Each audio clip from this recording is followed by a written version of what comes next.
Ahora le voy a presentar a nuestros invitados. Voy a partir por Sergio Alfaro. Él es arquitecto y doctor en arquitectura, académico de la Escuela de Arquitectura de la Universidad Católica del Norte y colaborador permanente en nuestra escuela. También nos acompaña Robert Maizares, arquitecto atacameño, formado en la Universidad Católica del Norte. Se ha dedicado a la conservación patrimonial y al diseño de la arquitectura contemporánea en tierra, obra y visión destacada en la arquitectura indígena de América. También está Marta Gens, licenciada en Educación, mención en Biología, magíster en Ciencias y mención Zoología, doctora en Ciencias Biológicas, mención Genética Molecular y Microbiología. Bueno, y para dar inicio le voy a dar la palabra a Sergio. Sergio, ¿me escucha? Sí, correcto. Muy bien, Caterine.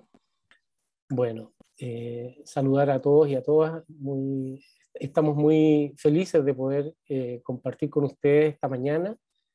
Y la verdad es que nuestro apoyo desde la Universidad Católica del Norte, tanto de Marta como la mía, viene de alguna manera a consolidar, digamos, esa voluntad institucional de ser parte, digamos, del desarrollo de nuestras comunidades.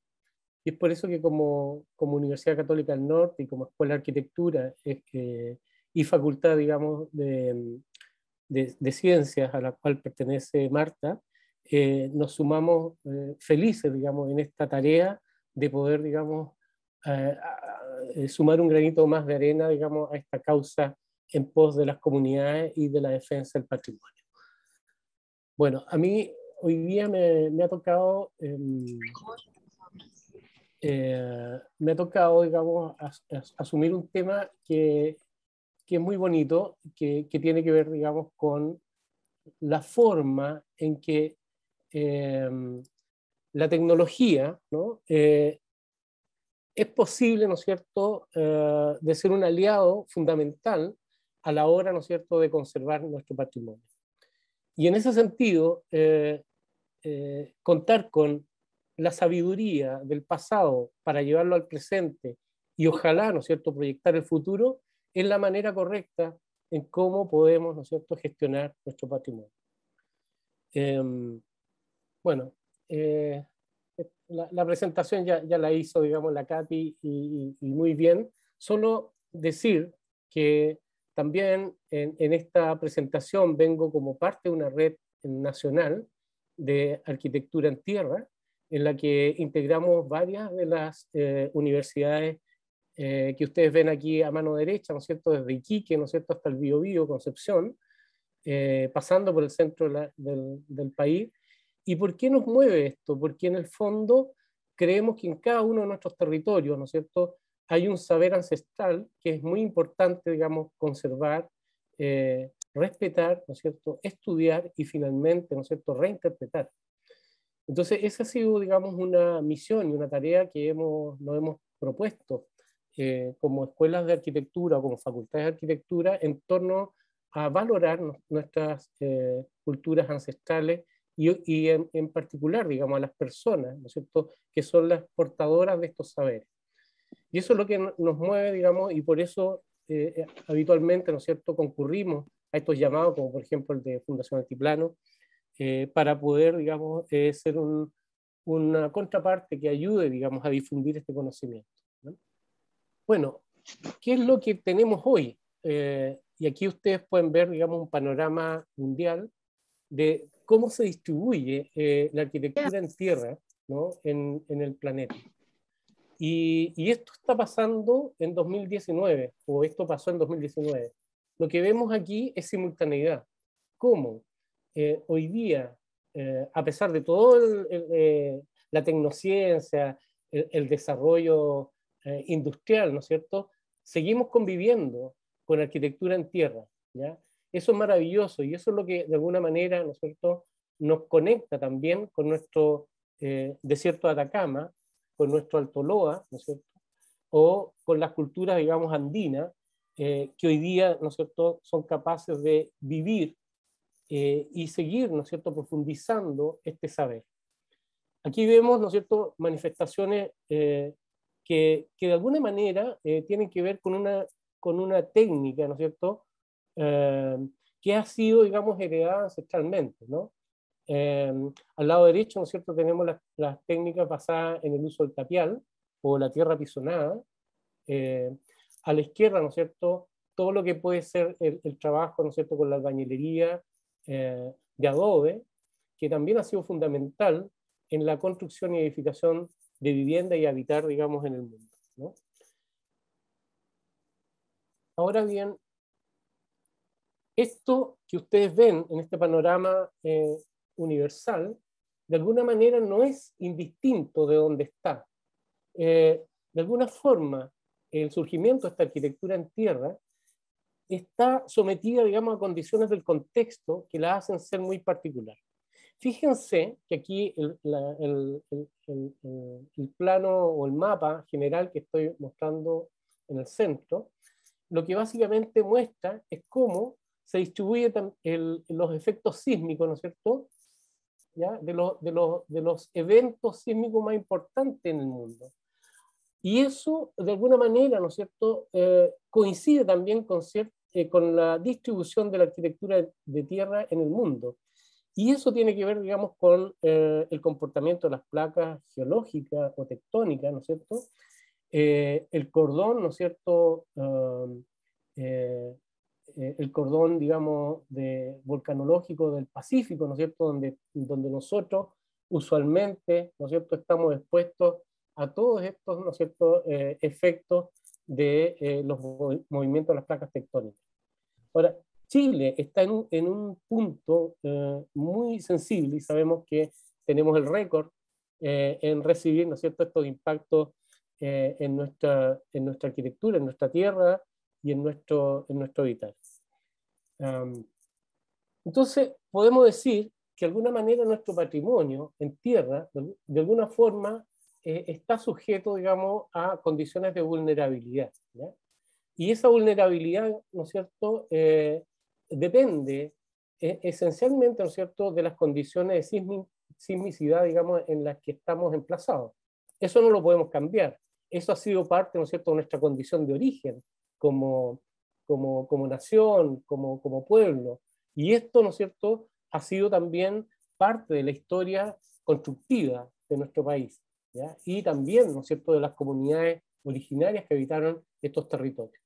Ahora, allí es donde nosotros tenemos una gran riqueza para poder entender y comprender cómo poder enfrentarnos, ¿no es cierto?, a estas energías que son tan importantes y que de alguna manera también generan mucha devastación, ¿no? Quienes actualmente se han ido de alguna manera generando un saber muy importante son los equipos investigadores asociados a la ingeniería estructural. En los últimos tiempos hemos podido, ¿no es cierto?, incorporar nuevos mecanismos, ¿no es cierto?, nuevas tecnologías que no son tan nuevas, sino que de alguna manera tienen una fuerte raigambre en el pasado y que gracias a los métodos científicos hoy día podemos saber y conocer un poquito más del comportamiento estructural, ¿ya? Y también producto de lo que ha significado, bueno, el estar sometido permanentemente a los avatares, ¿no es cierto?, de la sismicidad en este planeta. Se ha estudiado mucho y de alguna manera también existen ciertas recomendaciones, ¿ya?, de acuerdo a con qué recursos contamos, ¿no es cierto?, y qué posibilidades tecnológicas tenemos a la hora de enfrentar el suelo, ¿no es cierto?, o la tierra en la cual nosotros deseamos edificar, ¿ya? Yo puse en color rojo esa columna, ¿no es cierto?, que es la columna donde se hace, digamos, una sugerencia de ciertos materiales que van a estabilizar, ¿no es cierto?, la tierra. Pero, ojo, con todo el respeto que me merece Crater, que es digamos, que es un instituto, un centro de investigación que está en Francia, pero que básicamente, ¿no es cierto?, es un área con poca sismicidad. Bueno, hacen esas recomendaciones basadas, ¿no es cierto?, en el uso del cemento lo cual ha sido bastante cuestionado, esto, y ha sido también bastante, digamos, refutado a nivel de laboratorio, ¿ya? Yo me quedaría, digamos, hasta la columna de la técnica recomendada, dependiendo, digamos, del tipo de suelo, ¿no es cierto?, con el cual nos encontramos. Esta tablita, digamos, bastante útil para poder, digamos, también ir proporcionando y eligiendo el tipo de tecnología y las mejoras que hay que, digamos, utilizar, ¿no es cierto?, a la hora de abordar los desafíos, digamos, de la construcción en tierra. Pero lo que tampoco dice esta columna de la derecha es que existen otras estrategias que han sido descubiertas tanto en Perú como en Chile, inclusive, digamos, yo diría también en México, países que tenemos, digamos, una alta sismicidad, ¿ya? Y eso es lo que vamos hoy día, digamos, a profundizar un poquito más, ¿no? Bueno, cuando hablamos de recursos basados en la tierra, bueno, allá arriba, ¿no es cierto?, tenemos la maravillosa piedra de Caspana. Estas son unas fotos del 2013, y fíjense que allí, ¿no es cierto?, tenemos un doble muro, ¿ya?, de Junta Seca, que fue bastante mencionado en la reunión del 23. Yo estuve en esa reunión y creo saber, ¿no es cierto?, que de alguna manera allí hay mucha ciencia, hay mucha tecnología, hay mucho saber ancestral que creo que todavía falta por descubrir y falta, ¿no es cierto?, por sistematizar. Y por eso el interés también de las universidades de poder llegar a estos territorios para poder, ¿no es cierto?, de alguna manera hacernos cargo de entender ese conocimiento que está allí, muy presente. Al medio, ¿no es cierto?, tenemos bloques de adobe, ¿no es cierto?, que están fabricados, ¿no es cierto?, con arcilla, con arena, con tierra y con fibra. Abajo, ¿no es cierto?, el tapial, que ha sido, digamos, ampliamente estudiado, aplicado, digamos, en muchas, digamos, culturas ancestrales, ¿no? Y abajo, aquí abajo al medio, no, perdón, al medio, sí, abajo, tenemos una serie de test que permiten, ¿no es cierto?, manejando las dosificaciones, la humedad y el tipo de suelo, ¿no es cierto?, obtener una cierta consistencia de la tierra para poder, ¿no es cierto?, edificar. Eso es muy importante. Las pruebas de campo son muy necesarias para poder finalmente saber si estamos haciendo lo correcto de acuerdo, digamos, al contexto y a los recursos disponibles con los cuales disponemos. Bueno, las técnicas, digamos, en tierra, digamos, se van también trabajando de manera mixta.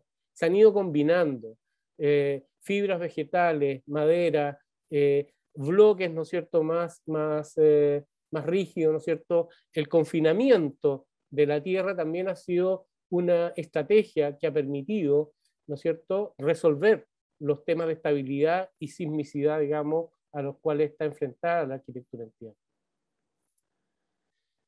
Y aquí, bueno, creo que pensando en el futuro, este hombre maravilloso, ¿no es cierto?, que es Julio Vargas Neumann, al cual creo que le debemos mucho en el último tiempo en la conservación de nuestro patrimonio. Él es ingeniero civil, él es peruano, ¿no?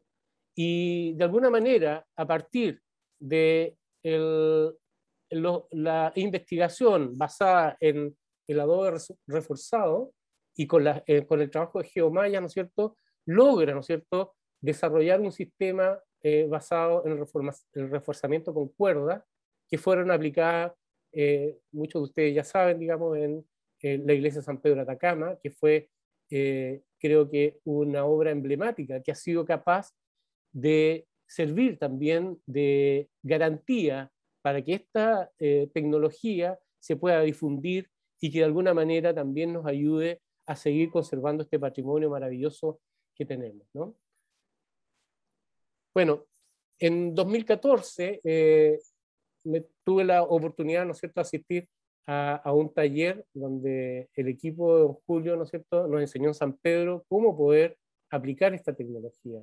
Bueno, hoy día podemos decir que la iglesia de San Pedro de Atacama es un testigo, ¿no es cierto?, y de alguna manera es un prototipo que tiene que ser ensayado, ¿no es cierto?, por la realidad sísmica de Chile, y está esperando el sismo, el sismo, ¿no es cierto?, que pueda venir y que de alguna manera pueda poner a prueba, ¿no es cierto?, este sistema constructivo, este reforzamiento estructural que creo que tenemos, digamos, mucha certeza de que va a funcionar muy bien.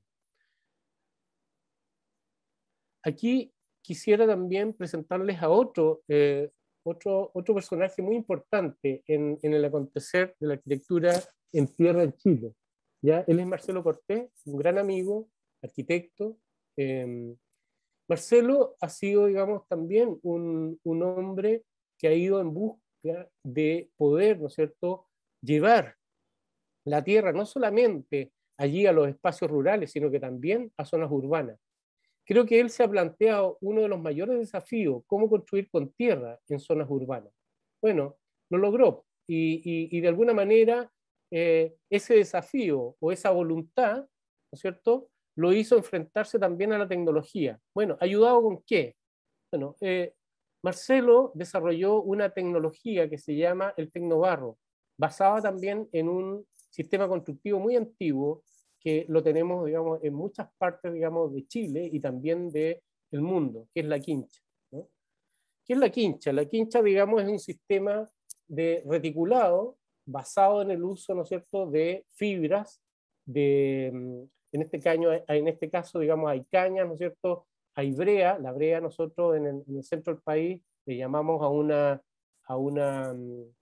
arbusto, ¿no es cierto?, que tiene una fibra que permite, ¿no es cierto?, tejerla, ¿no es cierto?, y rellenar, ¿no es cierto?, las tabiquerías de madera y después revocadas, digamos, en tierra o barro.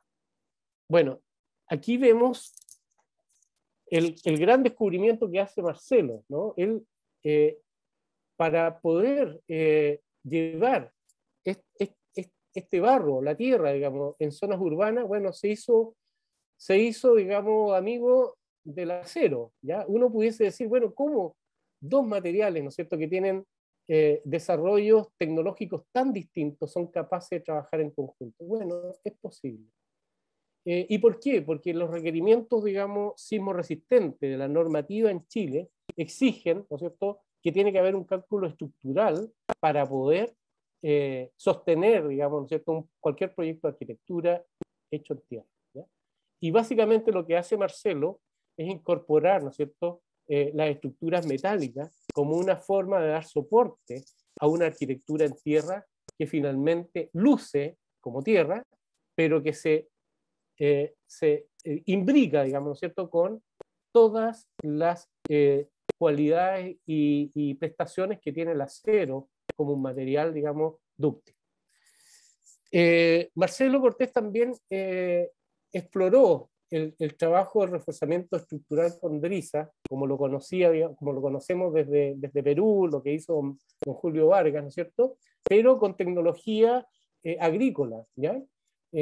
Con estas cuerdas, ¿no es cierto?, que pertenecen, ¿no es cierto?, al mundo agrícola del sur de Chile, que básicamente son cuerdas, digamos, de embalaje, con las cuales, digamos, en 2010 él hizo, digamos, este reforzamiento estructural en Itahue, en el sur de Chile.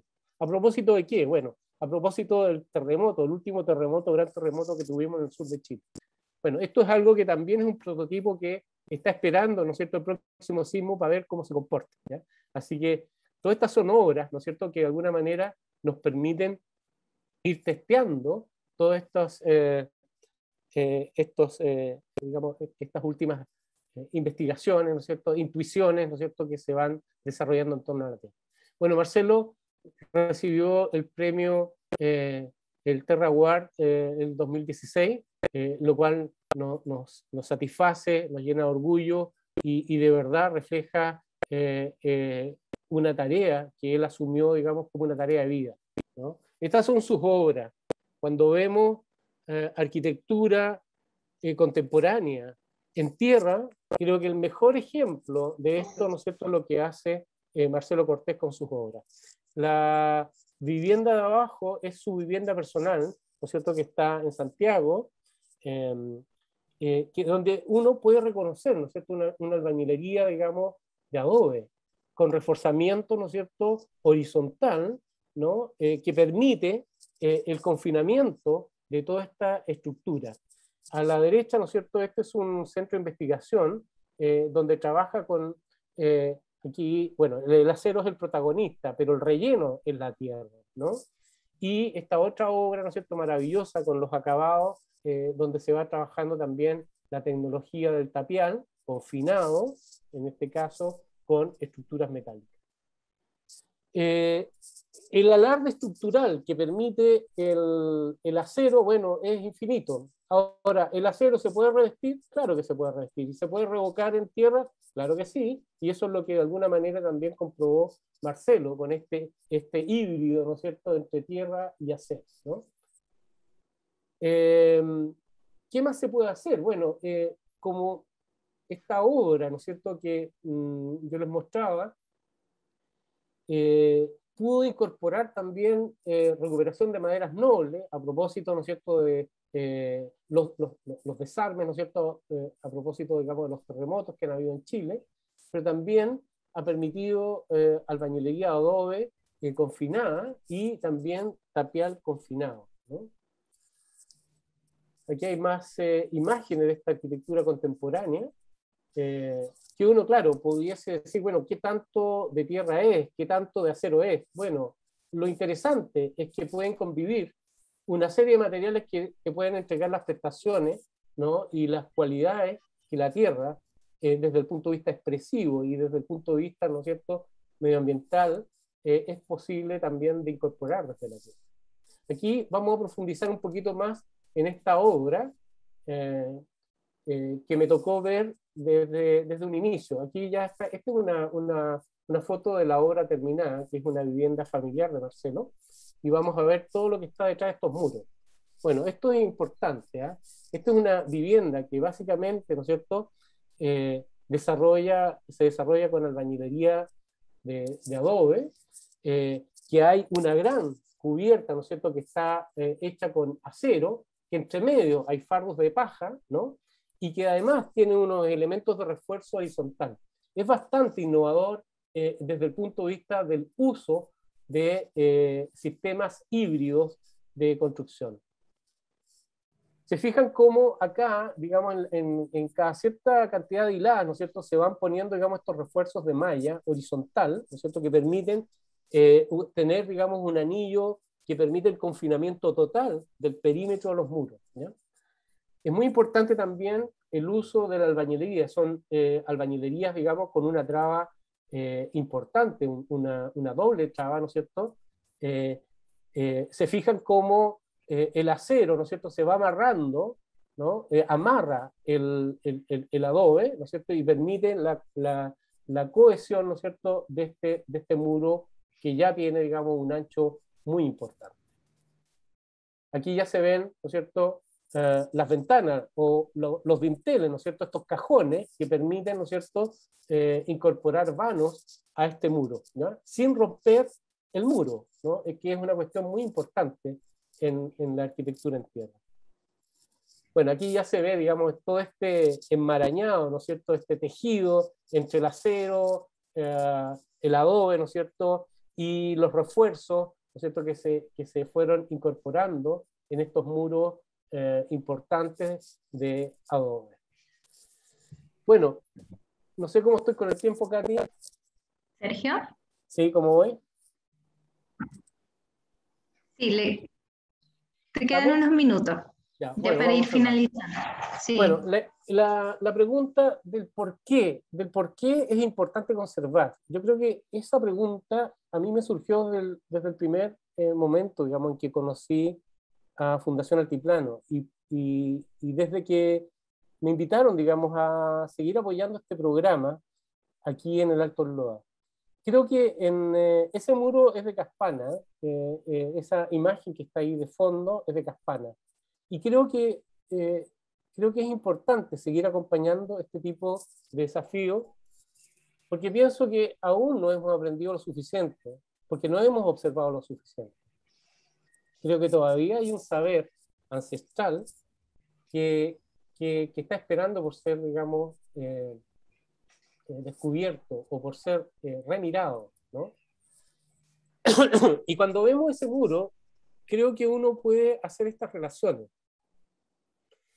Y uno puede entender que aquí este muro, digamos, lo que uno lo ve así como tan rústico, ¿no es cierto?, y tan armónico, básicamente son cadenas de fuerza que lo que permiten, ¿no es cierto?, es conducir las energías, ¿no es cierto?, a la Tierra, ¿ya?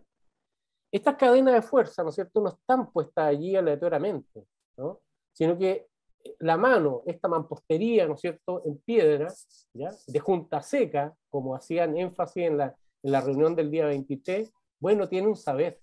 Ese saber es el que hay que descubrir, y ese es el saber que hay que llevar al futuro, ¿ya? Así que yo quisiera, digamos, ¿no es cierto?, a todos los miembros de las comunidades que están aquí presentes, decir que el interés genuino, ¿no es cierto?, de nosotros como arquitectos, de investigadores, de académicos, ¿no?, es formar personas, pero también investigar, ¿ya?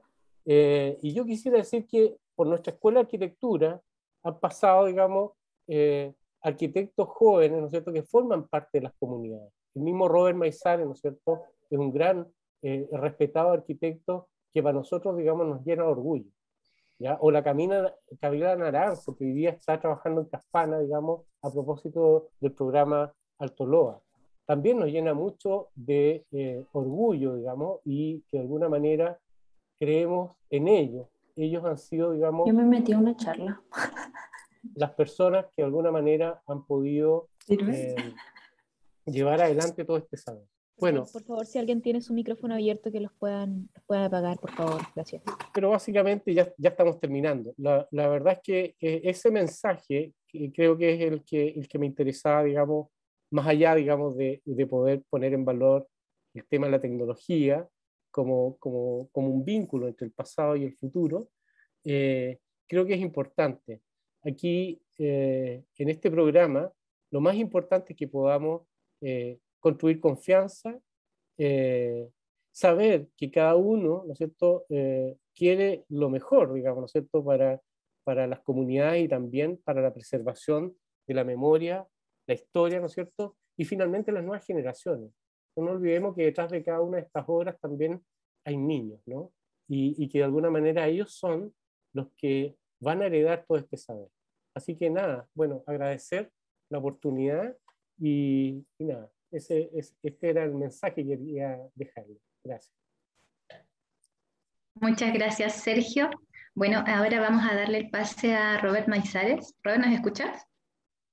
Buenos días entonces a todos. Sensak, Pichau, Sensak Licao, en mi lengua materna Kunza, los saludo. Precisamente yo les comento también de que hoy día y mañana, bueno, ya también comenzamos un congreso muy hermoso de reunión de Canantay y amigos para fortalecer esta lengua Kunza. Yo me escapo un ratito de todo este ajetreo, de este congreso, de esta reunión, para poder estar con ustedes, para poder compartir también algunos temas que yo creo que son importantes de compartir en relación a este tema. Quiero agradecer primero a la invitación, agradecer también a los demás expositores. Para mí un gran orgullo también poder ser parte de este momento, de este espacio.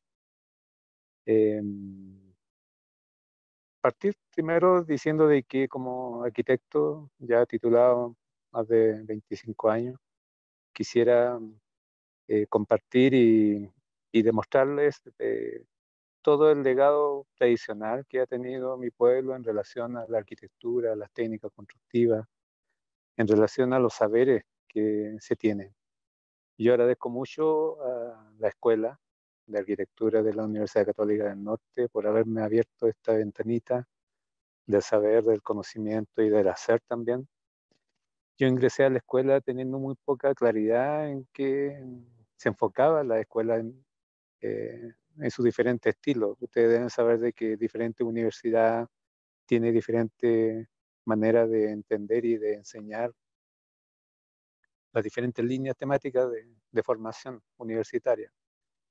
En este caso, la Escuela de Arquitectura de la Norte, dentro de toda su diversidad de docentes, tenía una ley o una línea originaria por lo menos, que siempre se acordaba, en relación a la identidad, pues, a la identidad local.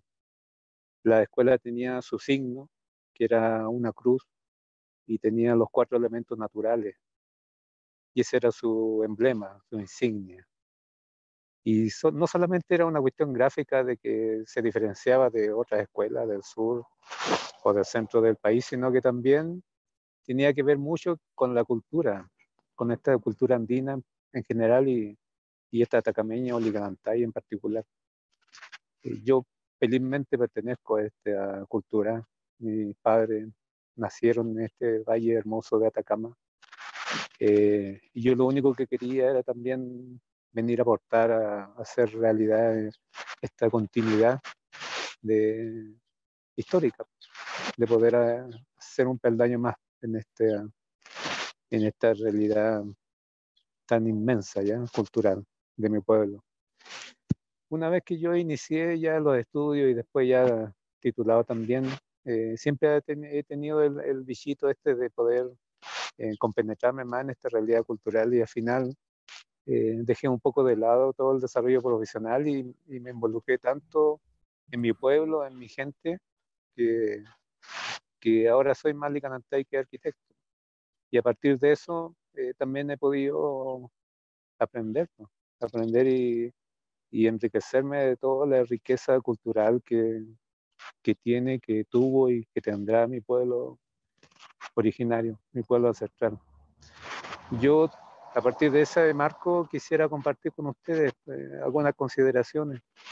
Partir, por ejemplo, diciendo de que solamente los abuelos, los mayores, tenían una sola forma de transmitir este legado cultural, este conocimiento, que era a través de la conversación, a través de la historia y el conocimiento oral, en las noches, en los almuerzos, en las fiestas, en la fogata, en donde uno se refugia de este frío, de esta vastedad del desierto, y se reúne la gente, se reúne las generaciones, se reúne los mayores con los menores, se acuerdan de los que ya partieron y se planifica el futuro que entre todos se va a realizar.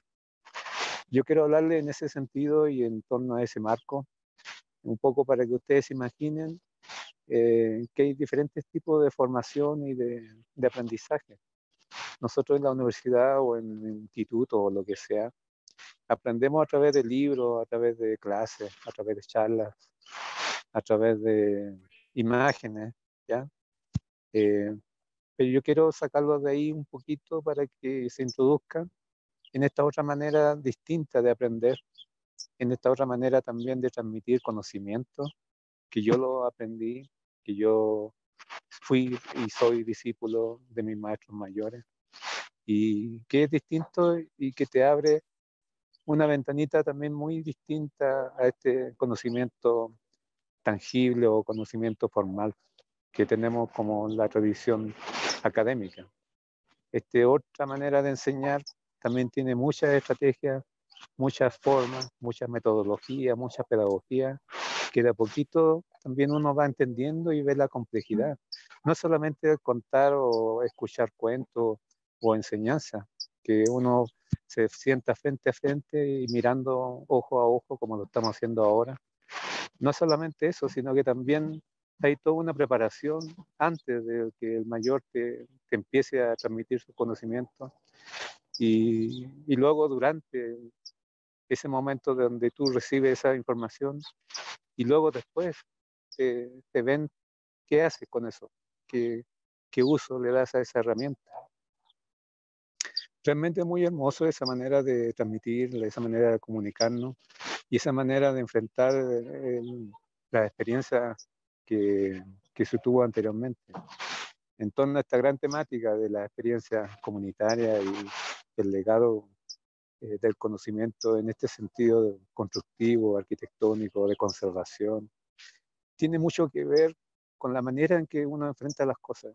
Y eso quisiera parar un ratito y ojalá que ustedes me entiendan, en relación a que esa relación entre el hombre y el objeto en esta cultura andina en general y en toda la cultura originaria, universalmente hablando. Es una relación especial que la cultura occidental y el hombre moderno ha perdido demasiado. Esa relación estrecha de vínculo natural entre el hombre y las cosas, entre las cosas naturales también, es fundamental. Hay mucha diferencia entre incluso cómo nosotros tratamos a las mascotas, cómo tratamos a todos los animalitos. Ustedes a lo mejor ven y tienen la forma cotidiana de tratar a sus animales preferidos, a su perrito, a su gatito o a lo que sea, con harto cariño, pero después vemos también una indiferencia con los demás animalitos. Hay niños que juegan haciendo daño a otros animales y hay adultos también que le hacen daño a otros animales. Y eso acá en la cultura andina, por ejemplo, por decir uno, es algo sagrado. Los animalitos acá son parte de nuestro entorno, de nuestra vida. Y cuando se tiene que recuperar un elemento, cuando se tiene que faenar o servir de recursos ya físicos, van a disculpar la bulla porque estoy acá en la calle y justo está pasando un camioncito con bulla. Les decía de que los animalitos tienen ese carácter que no solamente son utilizados como recursos. Voy a esperar ya.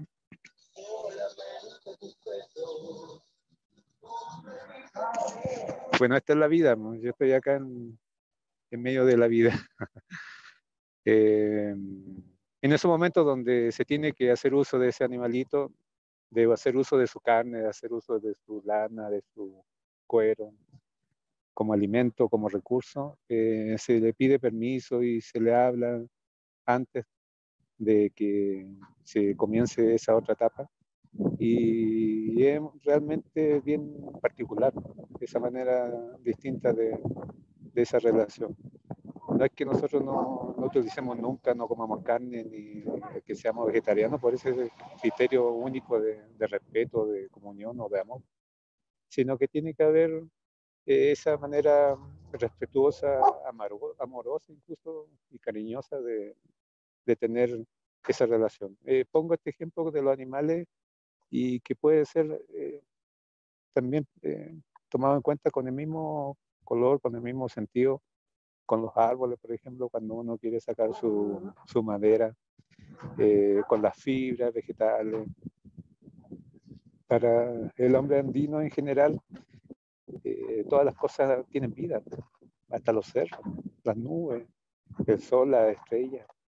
Así que imagínate si yo quiero un hermano, a un primo, a un papá, a una mamá, y al todo ser humano que pueda conocer, como amistad o como familia.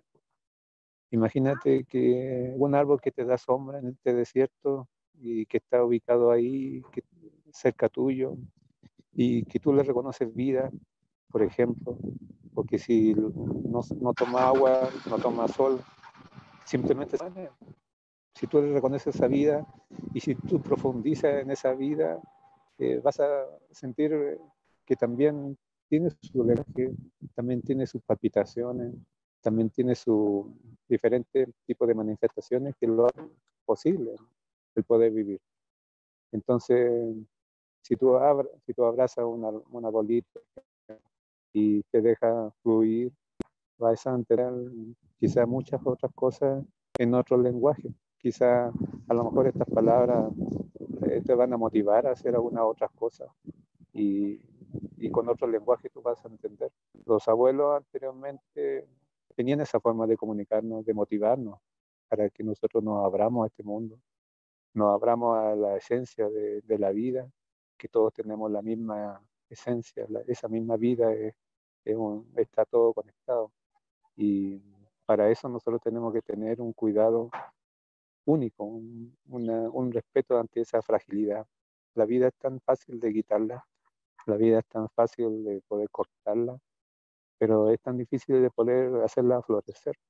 Entonces, nuestros mayores lo primero que nos enseñaban, lo primero que yo también les trato de comunicar en este gran tema de de las experiencias anteriores comunitarias, es ese criterio, el criterio de aprender a cambiar ese lente, de sacarnos ese lente egoísta, materialista, egocéntrico, que todos los días nos llueven con la información de televisión, de internet, de las redes sociales, en donde la persona se cree dueña del mundo y es superior a todos los demás elementos naturales.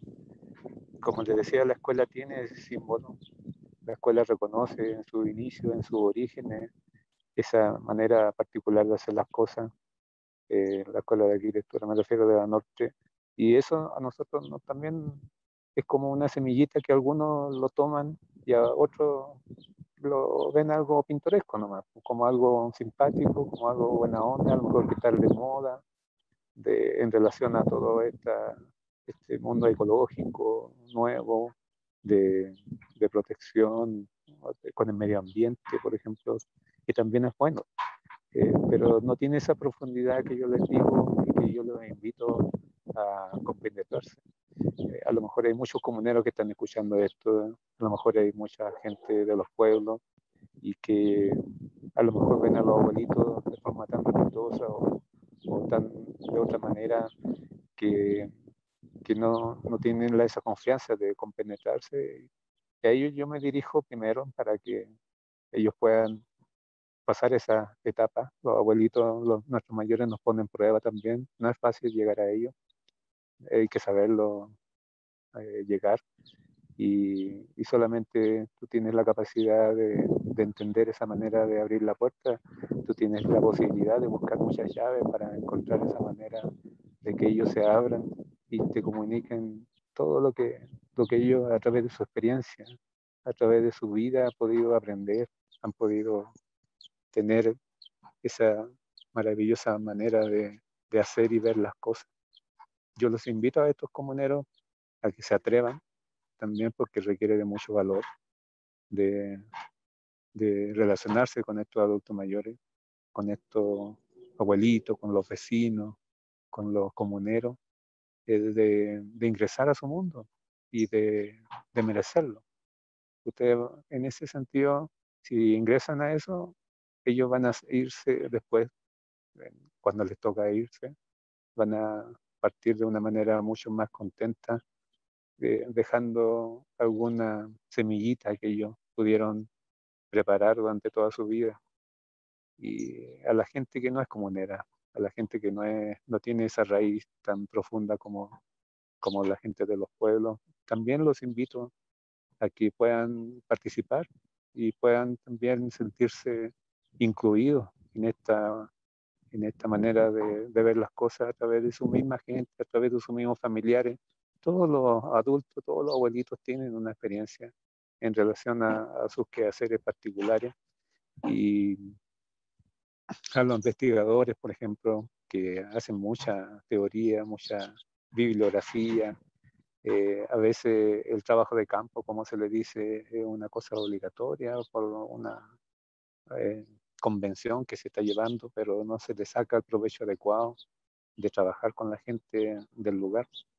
Yo le digo sinceramente, el profesor de la universidad me enseñó un 1% de lo que yo he aprendido. Los amigos de la universidad, que fueron mis compañeros de carrera, me enseñaron del triple de lo que me enseñaban mis profesores. La información de la biblioteca, de internet, también me enseñaron un poquito, pero lo que más aprecio yo, lo que más valoro de toda mi formación hasta el momento, fueron y son las conversaciones con los abuelitos, los mayores.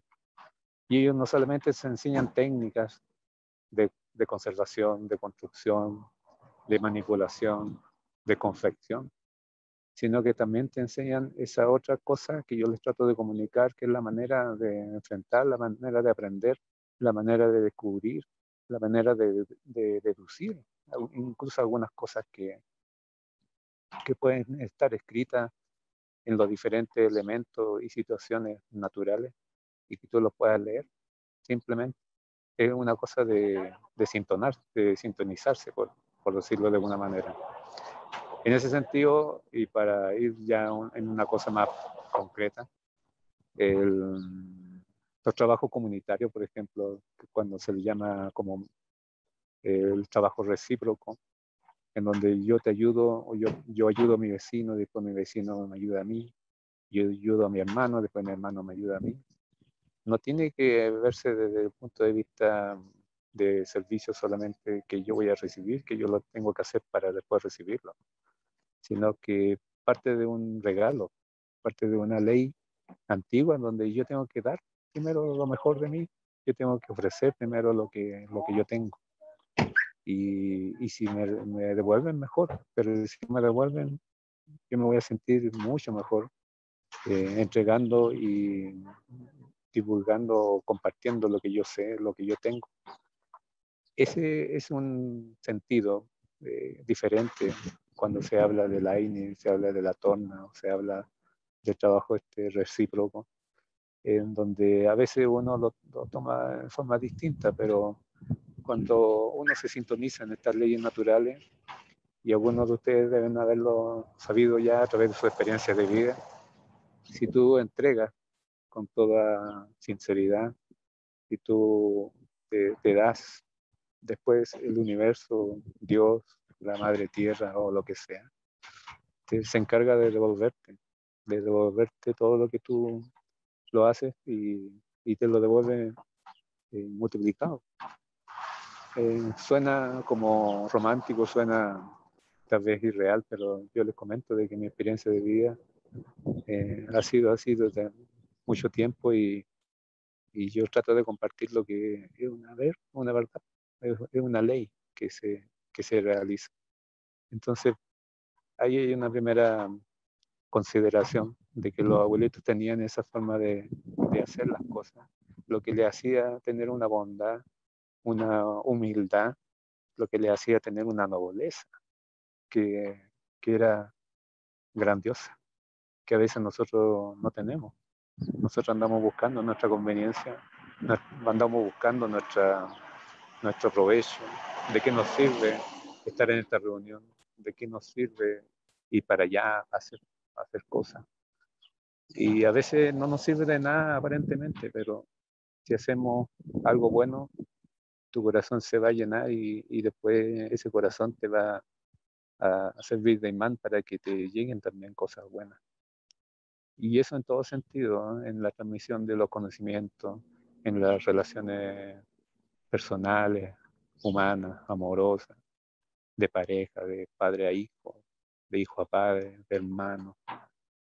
Es una forma distinta de vivir y que tiene que ver con nuestro oficio, que tiene que ver con todo lo relacionado con la conservación, todo lo relacionado con la creación. Imagínense, nosotros estamos capacitados para hacer creaciones que van a perdurar en el tiempo. Nosotros vamos a dejar este mundo y nuestras obras van a quedar. Eso es lo bonito, lo maravilloso de nuestra profesión, de nuestro quehacer, que el maestro, el carpintero, el albañil, el artesano hace algo y eso se queda.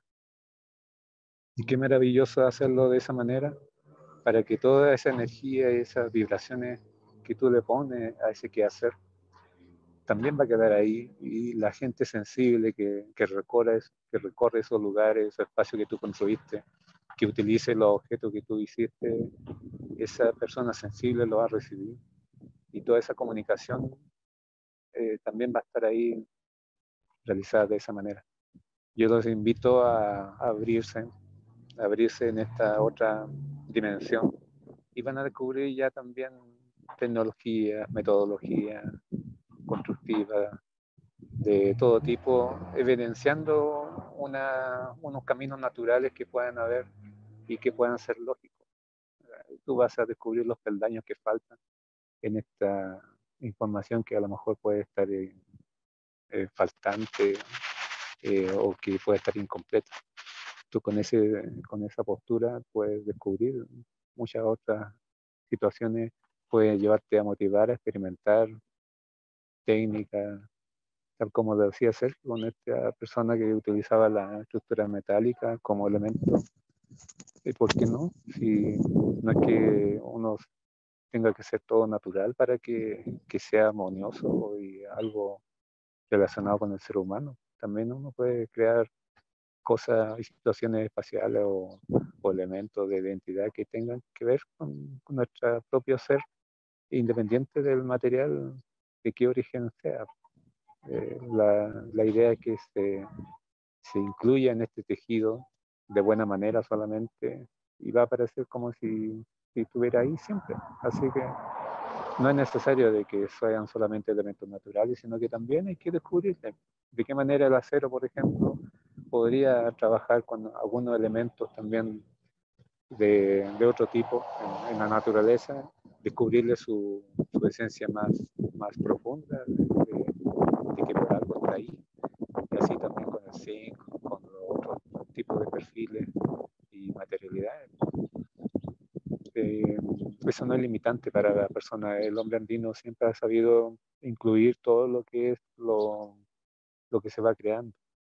Eso se ve incluso en las manifestaciones artísticas de la, del objeto utilitario, de la cerámica. Incluso se ve en la música, donde antes existía un tipo de instrumentos musicales y ahora se hace la misma fiesta con otros tipos de instrumentos que son más occidentales, por así decirlo, más modernos, pero que se mantiene la misma esencia, la misma alegría, el mismo ritmo, el mismo sentido de por qué la fiesta, de por qué la música, por qué el baile, por qué el canto. Así que eso también quisiera decirlo que no es problema de que se utilicen elementos que no sean naturales, no solamente tiene que ser madera, tiene que ser piedra, tiene que ser adobe, tierra, puede utilizarse de buena manera y eso es lo complejo solamente de buscarle su buen lugar. El sentido último de nuestra profesión es tratar de darle un bienestar a nuestro prójimo, de que el espacio que ellos puedan habitar o la edificación que se quiera conservar pueda ser mantenida en el tiempo para que otras generaciones lo puedan disfrutar, para que otras personas también, así como nosotros, lo puedan aprender en su confección, en su tecnología. Yo me escapé de este otro evento que tenemos, como les decía, porque consideraba importante, aunque sea en forma así personal, de transmitir estos temas, tanto para la gente joven que nos está escuchando, como para los adultos también, que a lo mejor tienen ahí una espinita, una motivación que está siendo truncada a veces por otras cosas que nos ponen nos matan de mano para no realizarlo. Yo quisiera de que todas las personas, tanto los jóvenes como los adultos, sean valientes y se sumerjan en este mundo, para que después cada uno de ustedes, cada uno de los que están escuchando también puedan transmitir todo lo que han podido aprender de los diferentes adultos mayores, de los diferentes abuelitos, para que puedan ellos sentirse también útiles de toda la experiencia que ellos han tenido. Yo me acuerdo que la primera vez que valoré tanto una enseñanza en el mismo que hacer del adobe cimento. Mucha gente piensa que hacer adobe es tener un molde, tener barro y listo. Y ahí, por ejemplo, hay un caso bien particular en donde un abuelito me decía, oye, pero tú haces adobe como si estuvieras haciendo cualquier cosa. Y yo le dije, sí, pues sí, es cualquier cosa. Y me dijo, no, no es cualquier cosa. Y se fue. Simplemente con esas palabras, imagínense, a mí me dejó con el signo de interrogación y solamente con eso empecé a hacerle más preguntas.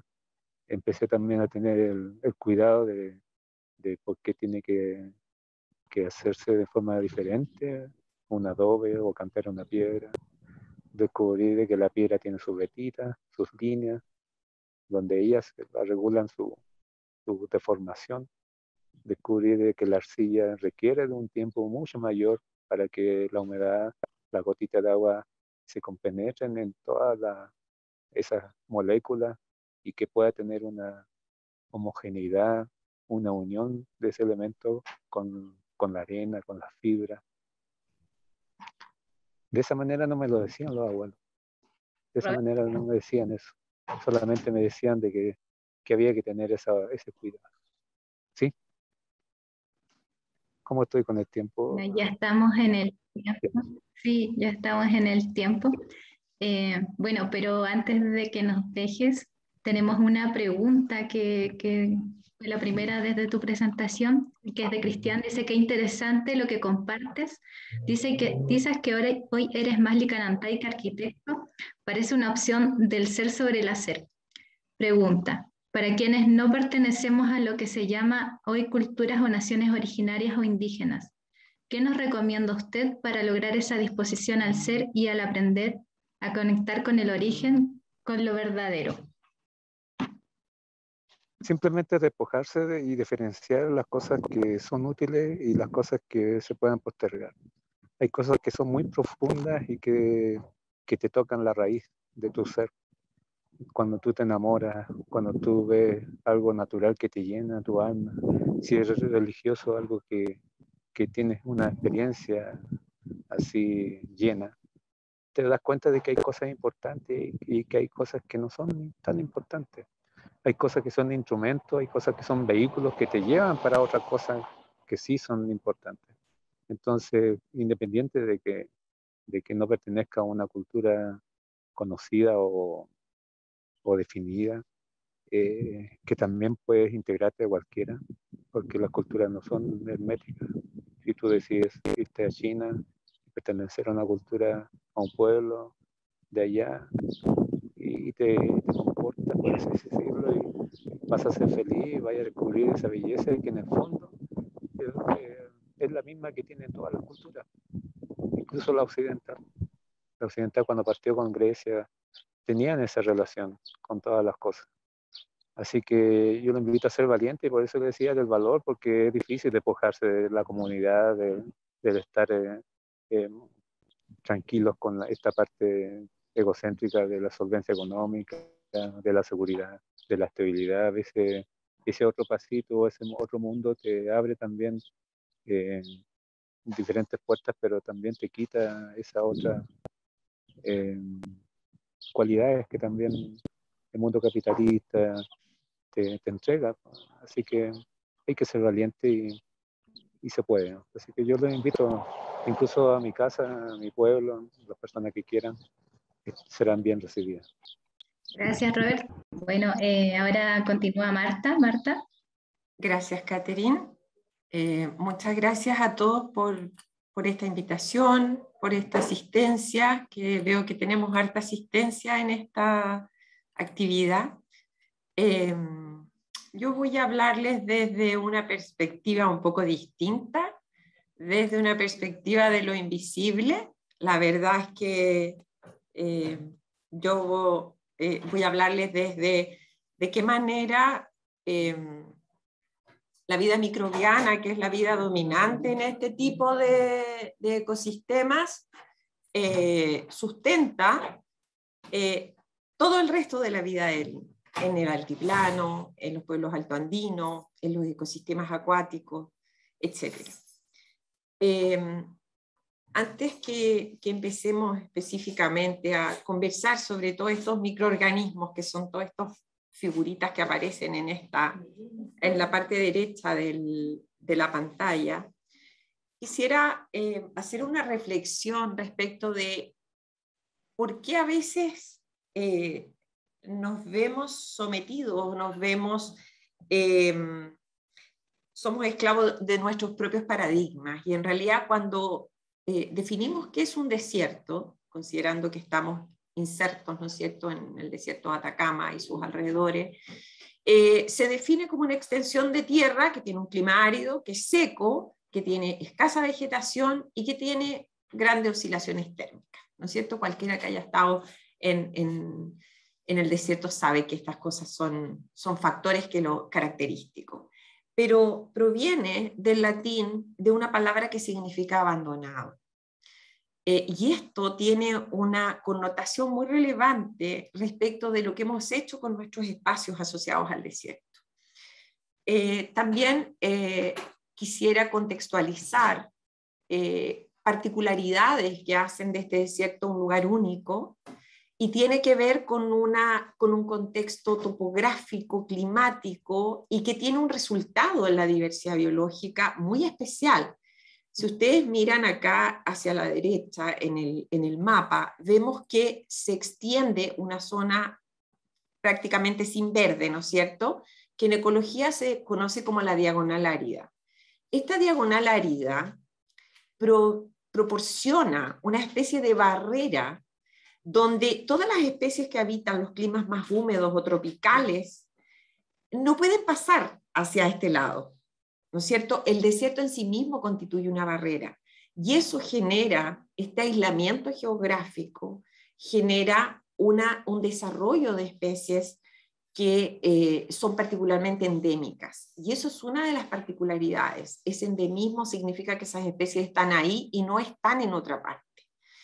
Estos factores particulares que son climatológicos, oceanográficos, orográficos, ¿no es cierto? Todo lo que tiene que ver con los metales, con este enriquecimiento natural en metales en el desierto, está determinada por esta condición geográfica y climática. Eso es antes de que nosotros como especie humana llegáramos, ¿no es cierto? Es una condición natural única y particular. Si nosotros miramos desde el cielo esta zona, acá en esta flecha se muestra la región de Antofagasta, ¿no es cierto? Y toda esta zona desierta, que es el Salar de Uyuni, que es muy, muy grande.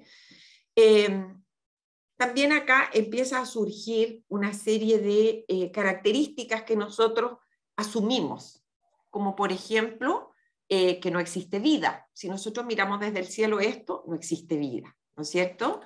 Sin embargo, dependiendo con la lente que miremos, vamos a tener cierto tipo de vida, en este caso un reptil, pero pueden ser algunos insectos, algunos arácnidos, y otra vida que es invisible. Y esto nos ha llevado a un paradigma que tiene que ver con que no hay nada, no existe vida, entonces tenemos un desarrollo industrial principalmente asociado a la minería, distintos tipos de minerales, porque es una zona enriquecida en minerales.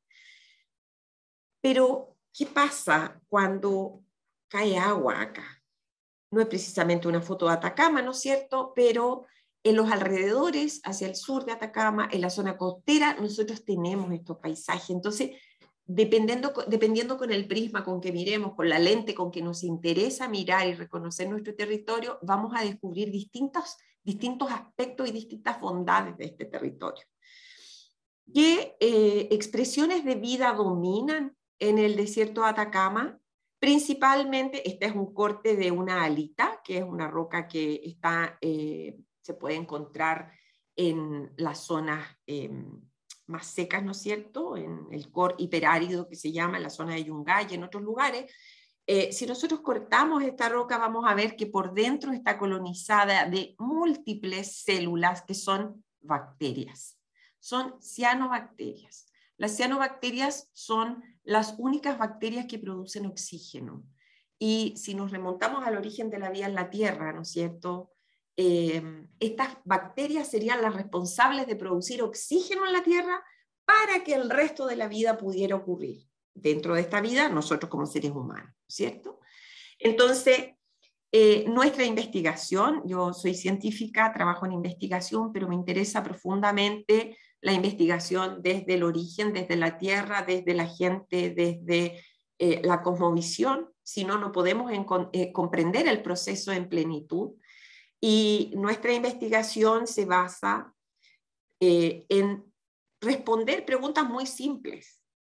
¿Quiénes habitan estos territorios desde el punto de vista de la diversidad biológica y qué están haciendo ahí?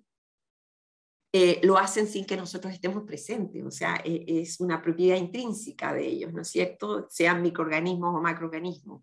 ¿Qué factores ambientales particulares determinan que exista esta diversidad biológica? ¿Cuál es la contribución de estos, particularmente microorganismos, a los ciclos biogeoquímicos globales? Hoy día hablamos mucho del cambio climático, hablamos de todos estos aspectos que estamos, todos estos procesos que están ocurriendo de manera muy rápida, que tienen que ver principalmente con el clima, pero también tienen que ver con extinciones masivas. Entonces, ¿qué rol tienen estos microorganismos en estos ciclos? ¿Qué tipo de productos naturales podemos obtener de ellos? Muchas veces cuando nuestros ancianos, como decía recién Robert, nos hablan de las propiedades del agua de tal lugar, las propiedades de la cataplasma de barro de tal lugar. Fíjense ustedes que dentro de ese mensaje de la propiedad curativa hay microorganismos que no vemos, que producen compuestos naturales, producen antibióticos, producen antiinflamatorios y una serie de otros compuestos que vamos a ver más adelante. Y finalmente, de qué manera esta riqueza biológica se conecta con los saberes ancestrales de los pueblos originarios, independiente si están en Alto Loa, si están en Tarapacá, si están en otro lugar. Yo siento que esto es muy transversal y es más profundo que la ubicación geográfica. El desierto, por supuesto, dada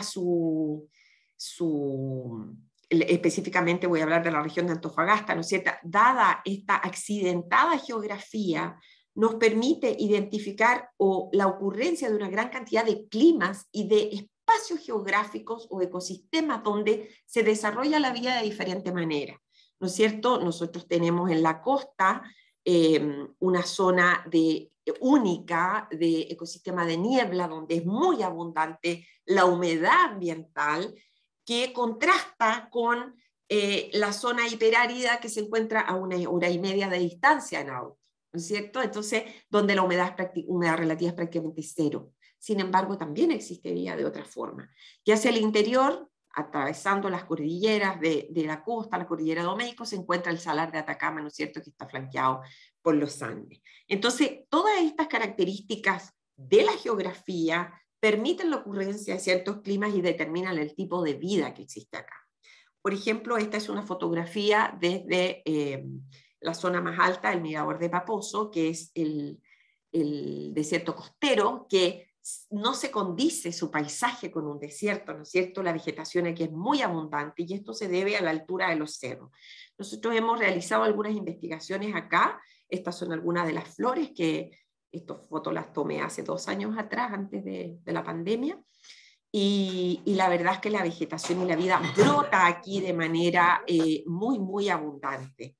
La estrecha relación de la diversidad biológica que nosotros vemos con la que no vemos tiene que ver como, por ejemplo, que las bacterias actúan como promotores del crecimiento de estas flores. O sea, así como nosotros tomamos vitaminas, las plantas utilizan los productos de las bacterias para desarrollarse y crecer. En un trabajo de un estudiante que hizo su tesis conmigo, este estudiante logró descubrir, Mihaly, descubrió que habían bacterias que producían estos pigmentos rojos. Esto que ustedes ven acá de color rojo son pigmentos. Y estos pigmentos se pueden extraer con protocolos de laboratorio y dan este líquido rojo. Y luego identificamos que el compuesto que había acá era un compuesto que se llama prodigiosina. Estas bacterias, que son propias del desierto de Atacama, producen un compuesto que tiene múltiples propiedades. Estas son las fotos con un microscopio electrónico de gran aumento, donde nosotros podemos identificar estas bacterias, y fíjense ustedes que acá existen en estas flechitas unas especies de protuberancias que corresponden a unas vesículas que probablemente tienen que ver con la secreción, con la eliminación de estos compuestos que tienen múltiples propiedades. Actúan como antibióticos, como antiinflamatorios. Recientemente hemos visto que pueden tener propiedades antiproliferativas de células, o sea que podrían explorarse como compuestos anticáncer, y por supuesto pigmentos que utilizaron los pueblos ancestrales para, por ejemplo, realizar sus pinturas rupestres, teñir telas, etc. Esas son las tecnologías que tenemos que recuperar. Otra área en la cual nosotros hemos estudiado bastante son los ambientes termales. Los ambientes termales, bueno, ustedes tienen dentro de los más turísticamente más reconocidos el Tatio, ¿no es cierto? Sin embargo, existen otros ambientes en la región, como por ejemplo el volcán Lastarria, que ha sido súper poco explorado, ¿no es cierto? Donde hay una colada de azufre que genera lagunas ácidas, con con comunidades microbianas únicas. El Aguascalientes, hay un Aguascalientes que está cerca de Las Tarrias y hay otro que está, ¿no es cierto?, camino a Argentina, pero todos estos ecosistemas tienen como característica distintiva la alta temperatura. Por lo tanto, los microorganismos que aquí encontramos también van a ser muy especiales. Un sitio que nosotros hemos estudiado bastante y que puede ayudarnos a comprender también ecosistemas de la región de Antofagasta, están ubicados en la región de Tarapacá. Si bien el paisaje, lo que nosotros identificamos como diversidad biológica, está representada, por ejemplo, por flamenco, por los suris, ¿no es cierto?, que a primera vista lo que más nos atrae, nosotros vemos colores. Y históricamente nos han dicho que estos colores corresponden a minerales, azufre. Sin embargo, todos estos colores corresponden a tapetes microbianos, que son organizaciones complejas de microorganismos que nosotros reconocemos como colores porque tienen una alta cantidad de pigmentos. Sin embargo, estos compuestos o estos microorganismos producen compuestos que nosotros podríamos eventualmente utilizar, más allá de comprender cuál es su rol en el ecosistema. Sin interés de que ustedes entiendan de qué se trata cada uno de estos colores, ¿no es cierto? Es importante o lo que yo les quiero transmitir, que la vida en estos ecosistemas es esencialmente microbiana. Cada uno de estos colores representan un grupo equivalente a decir, por ejemplo, vertebrados o a decir mamíferos. Cuando hablamos de mamíferos tenemos desde la especie humana, los osos polares, las ballenas, ¿no es cierto? Todos los animales que se alimentan a través de mamas. Sin embargo, acá lo representamos con un único color porque son cientos de miles de especies de microorganismos que sustentan toda la vida en el salar de Atacama y en los otros ecosistemas desérticos. En un trabajo que realizamos con microorganismos aislados desde Lirima, que es este sector que está ubicado en la región de Tarapacá, nosotros trabajamos, entre otros, aislamos 2 tipos de bacterias específicamente que crecen a muy altas temperaturas. Esto es como crecen en un laboratorio, en un medio de cultivo sólido, como una jalea. Esto es como se ven en un cultivo líquido, y así es como se ven en microscopía electrónica. Acá, cada manchita negra representa miles o millones de células, y acá vemos una sola de estas ramitas, es una bacteria.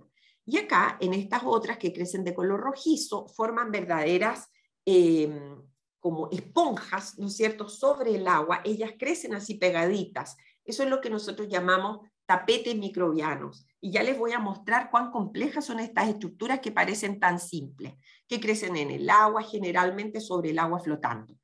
Y estas bacterias, así se ven a microscopía electrónica, hemos encontrado que producen compuestos antimicrobianos. Estos son nuevos antibióticos.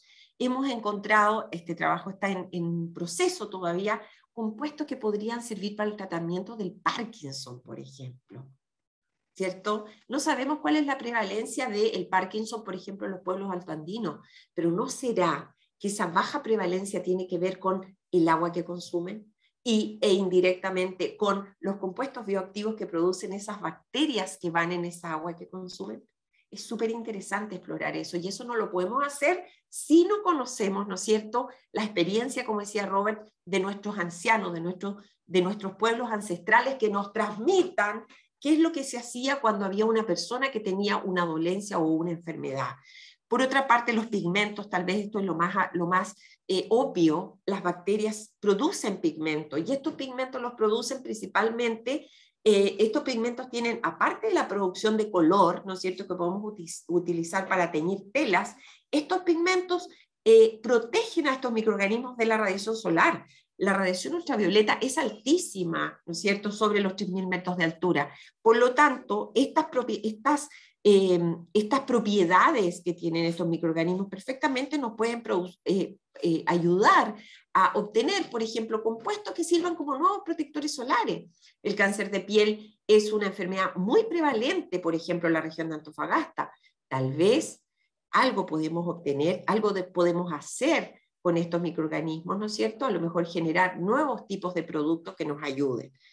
Y finalmente, ¿no es cierto? Esta es una foto que tomamos en Puilar, en el Salar de Atacama, hace el año 2015, en un trabajo de investigación que hicimos ahí, y siempre nos indican que estos son minerales. La verdad es que no son minerales, son microorganismos. Y si uno hace un corte de este sedimento, va a observar que los colores se distribuyen de manera, en verdaderas capas, como un pastel, como una torta que tiene una mermelada verde, una capa de masa, una rosada, una más café. Bueno, cada una de estas distribuciones o de estas capas corresponden a tipos de microorganismos distintos que se ubican ahí dependiendo de la concentración de nutrientes, de la intensidad de la radiación solar, de los gradientes geoquímicos, de qué minerales hay alrededor.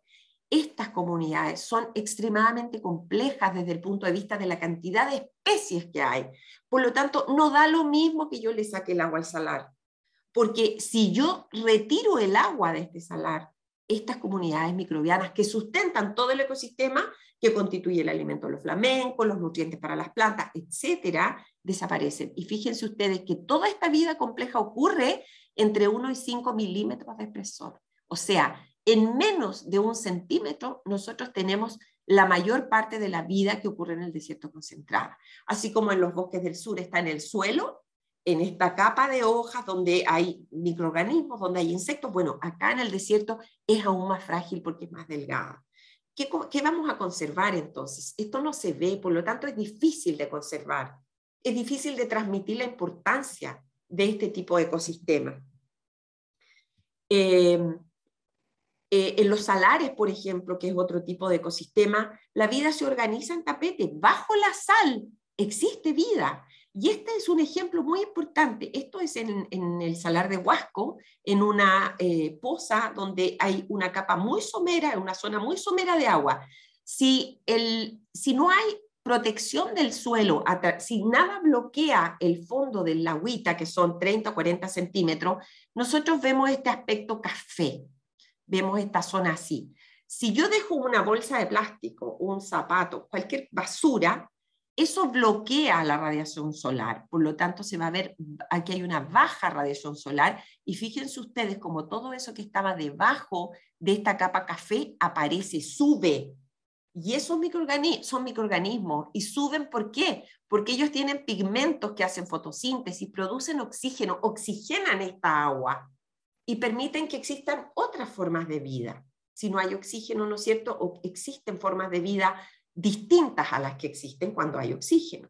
Nosotros como humanos respiramos oxígeno. Sin embargo, acá vemos que estas comunidades o estas bacterias que aquí son las mismas que habían cuando recién se inició la vida en la Tierra, muchos miles de millones antes que apareciera el hombre como especie humana, estas bacterias cambiaron la vida en la Tierra y permitieron que existieran microorganismos más complejos. Bueno, todo está pasando, todo esto está pasando en los salares.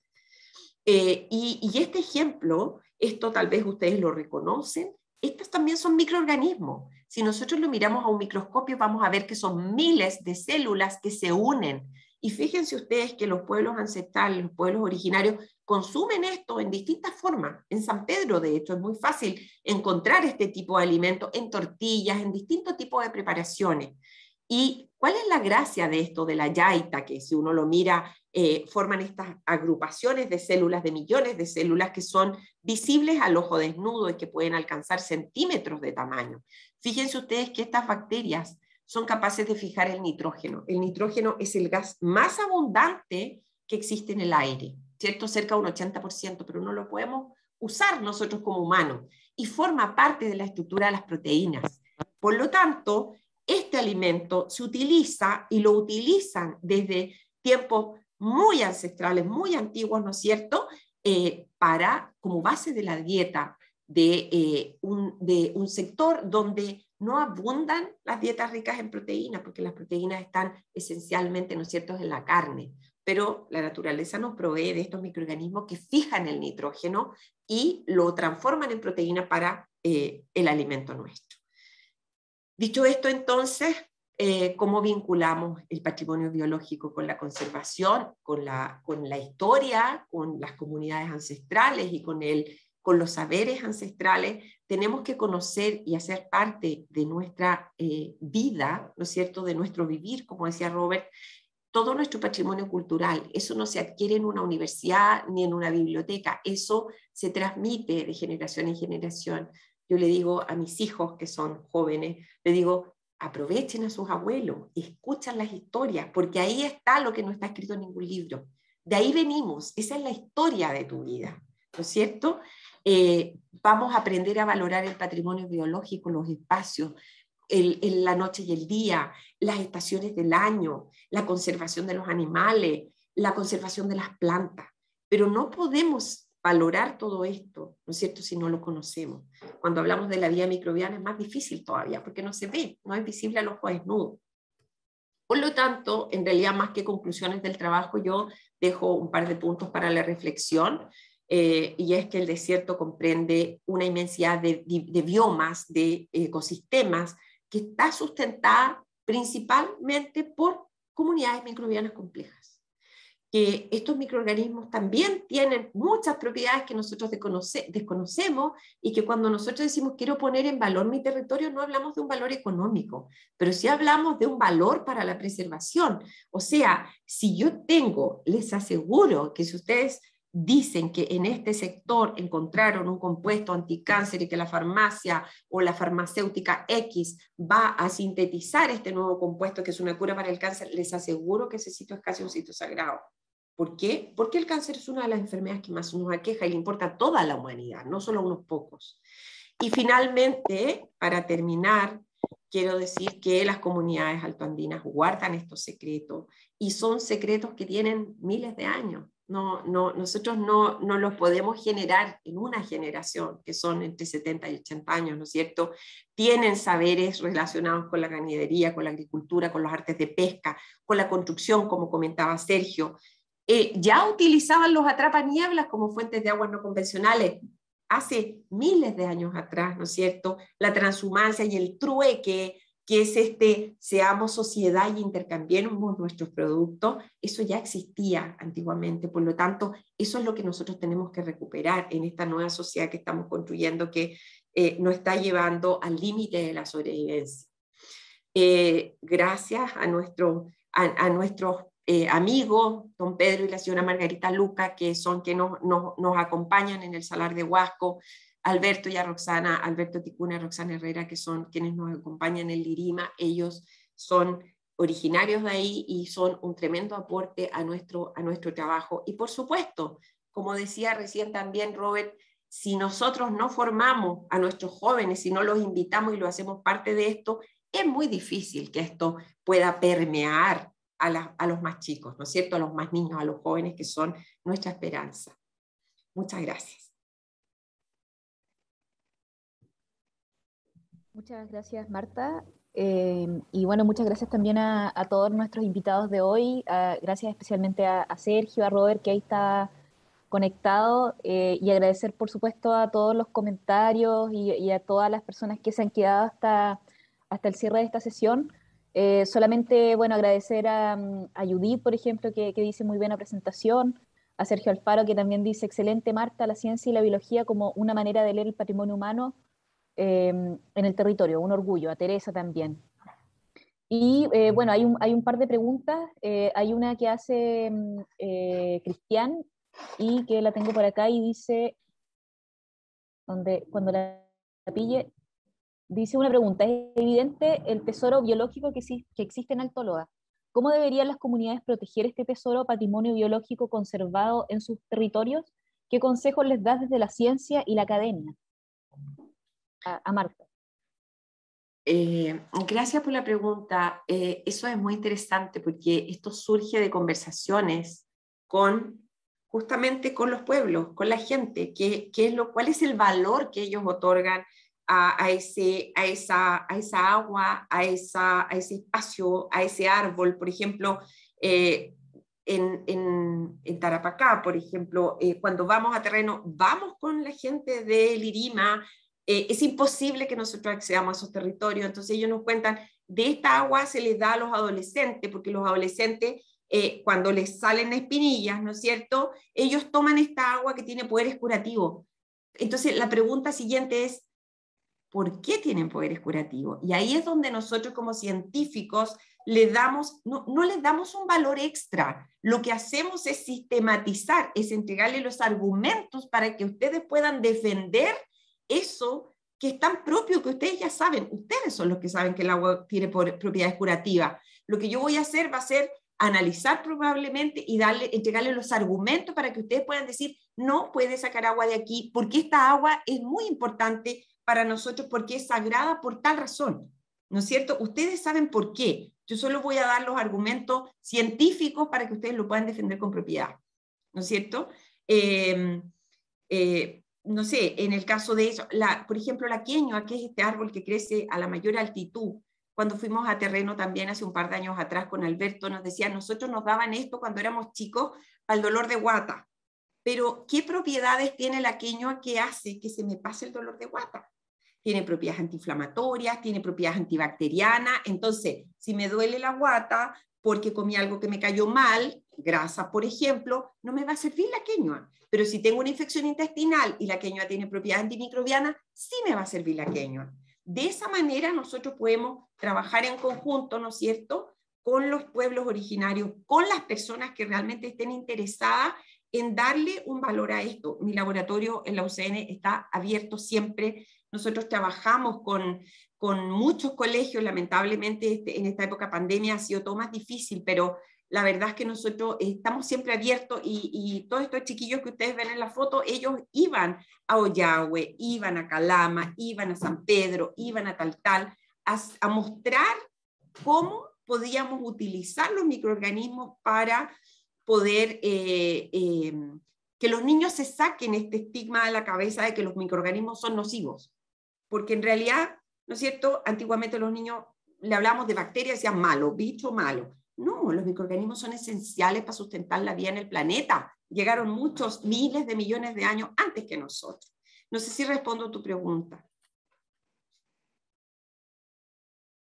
Bueno, no sé ahí si Cristian responde a la pregunta, pero sí, para arriba.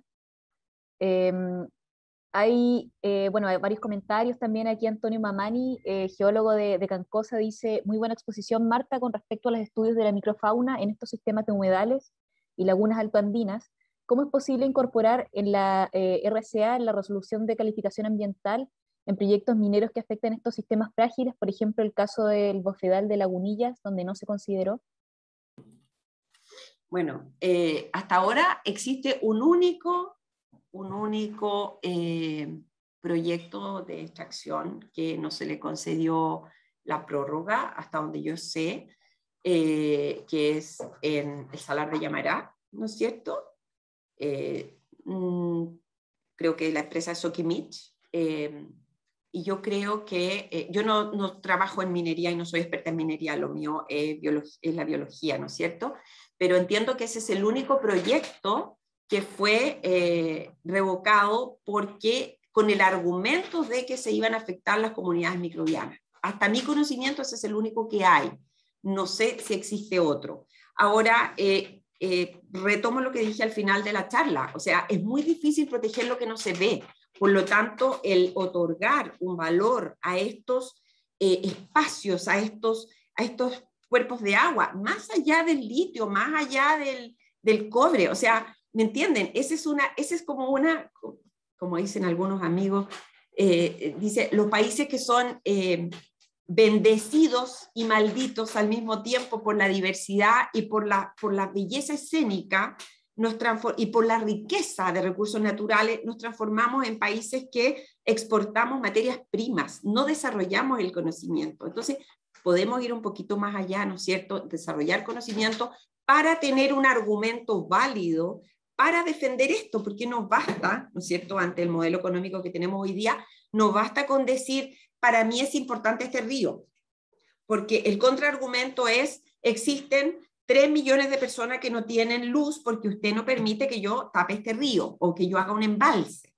Entonces, ¿se fijan o no? El argumento tiene que ser un argumento de peso y eso se genera con múltiples saberes. La ciencia es multidisciplinaria hoy día, es interdisciplinaria. No nos alcanza la vida para aprender de todo al mismo tiempo. Por eso es que estas reuniones son tan importantes, porque acá nosotros recogemos la experiencia de los arquitectos, de los ingenieros, de los pueblos, de los científicos, de todas las áreas de las ciencias sociales que son tan relevantes, de la antropología.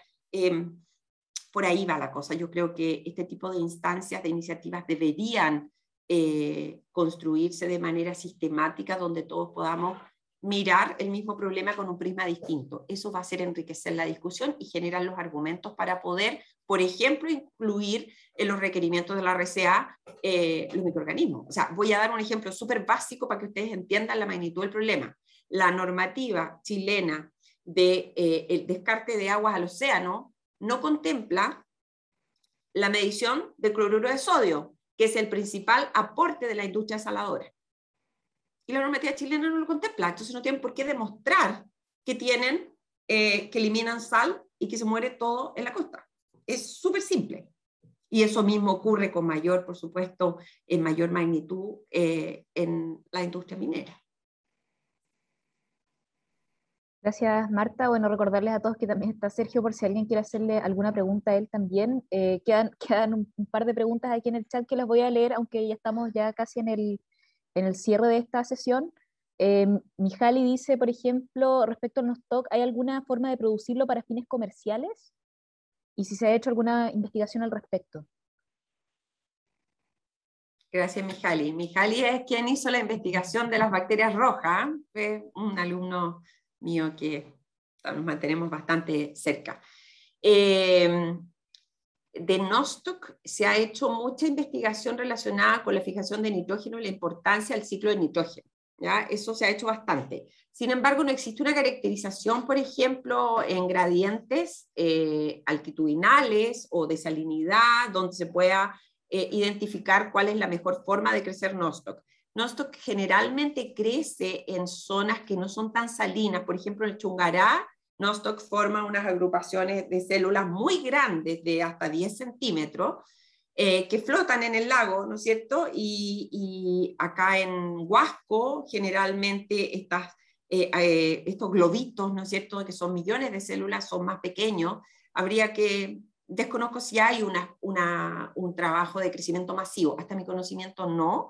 Creo que se han hecho exploraciones de otro tipo de algas, de otro tipo de algas que tributan, microalgas principalmente, no bacterias, que son importantes para la industria del salmón, por ejemplo, o que producen algún tipo de compuesto como ácidos grasos esenciales, pero nostoc entiendo que no existe cultivo de nostoc. ¿Cuál es la razón? No sé.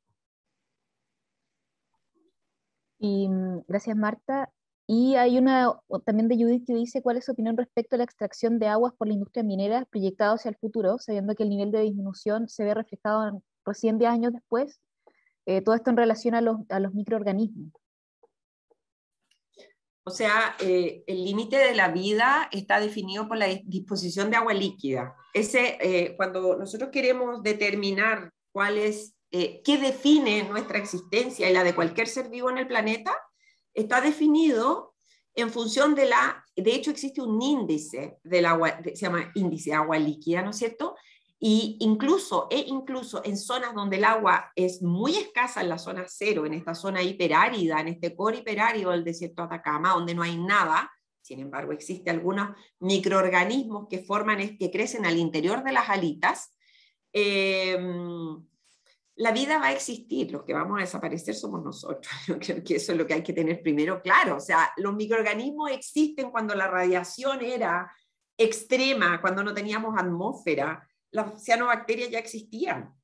O sea, los microorganismos termófilos existen, como dicen los chiquillos, los jóvenes, desde que la Tierra estaba caliente. Entonces, los microorganismos van a existir, son tan versátiles, tan extremadamente versátiles, que todavía no se demuestra que exista un ecosistema en este planeta que no tenga microorganismos. No existe. Nuestro cuerpo humano tiene más células microbianas que células humanas. Y la pregunta surge si somos humanos o somos microorganismos, porque tenemos más células microbianas que humanas. Así de versátiles son estos microorganismos. Si se seca el salar, va a haber otra forma de vida, probablemente microbiana, desde la cual vamos a surgir. Yo creo que somos nosotros los que tenemos los días bastante contados en este sistema si no aprendemos a insertarnos en este cosmos donde la vida surge. Una lluvia en el desierto, un poco de humedad en el desierto es la mejor forma de demostrar que la vida no pierde oportunidad de emanar y nosotros no perdemos la oportunidad de aplastarla.